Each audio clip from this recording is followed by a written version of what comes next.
It's Lick Friday! Yeah, there you go. Yeah, your lick coming up now.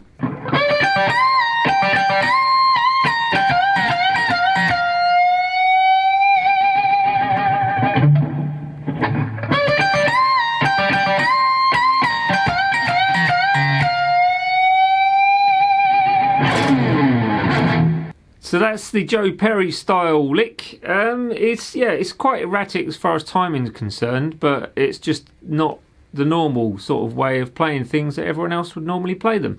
It seems like he's a bit of a law into his own with timing, and he's got some really lovely licks, and I don't know how he does it, but they all piece together wonderfully and make this really nice sort of smooth sounding pentatonic wonderfulness.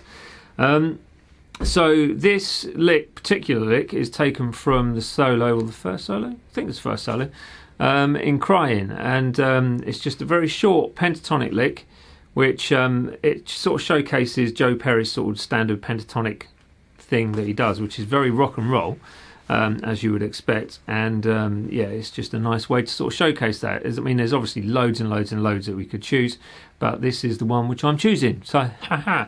If you would like the tabs for this, you can visit my website, which is guitarjammingtracks.com, or you can follow the link in the description thing below, or from the card that pops up. Various different ways to go and find the free, yes, that's what I said, the free tab. A comment last week was on the video saying something along the lines, no tabs on screen, that's BS.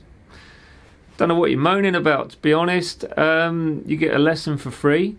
All you've got to do is go and visit a website to download the PDF, and then you can keep it rather than having that little thing up top. Anyway.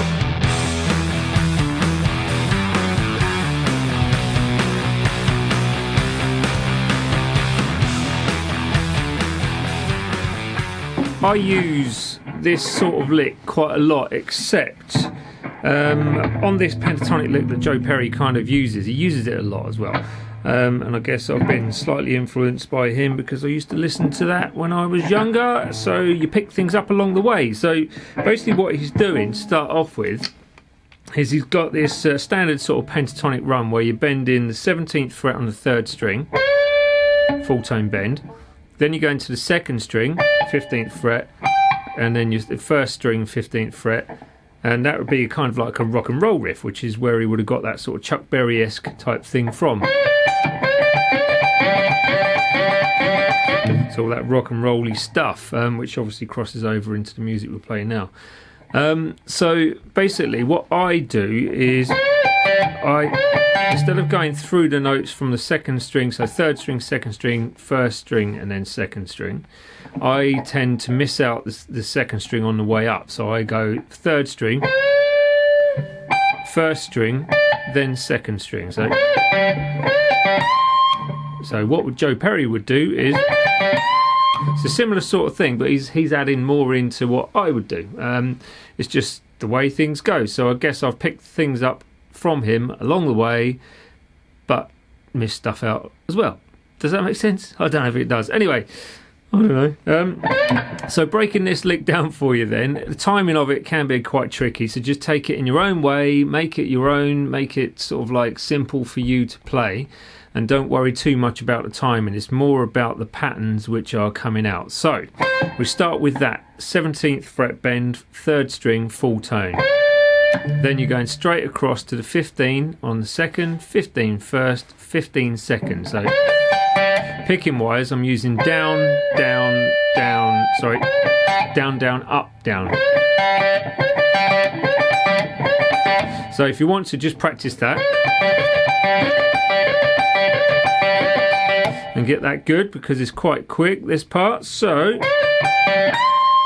and the nice part, I like this, going from the 2nd string straight to the 1st string, bend on the, what is this, the 18th fret.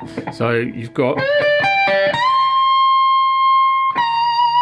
okay, so you're bending that full tone up, and you can either pick it on the way down or just let it down. Then you've got 15 1st, 15 2nd, 15 1st, 15 2nd. Again, with this one, I'm sort of picking inside the string, so I'm going down, up, down, up. Okay. And then you've got the 18th fret again on the first string. This time you've got 2 strikes of that. So it's basically bend up as you strike and then let it down slightly and push it back up to the bend as you pick the string. So, and let it back down with a bit of vibrato on the end of it. So actually no vibrato on the end because we're going straight into the next part of the lick, but if you were to leave it there, add vibrato on, that would be lovely. So after you've done that bend, you've got an up strike for the double stop, which is 2 15s on the second and first strings, and then you're into the last part of the lick, which is basically the 18th fret second string. Bend that full tone, bring a little finger in to play the 18 on the first string. So, and then that last little bend should be nice and slow with vibrato added on to the end. So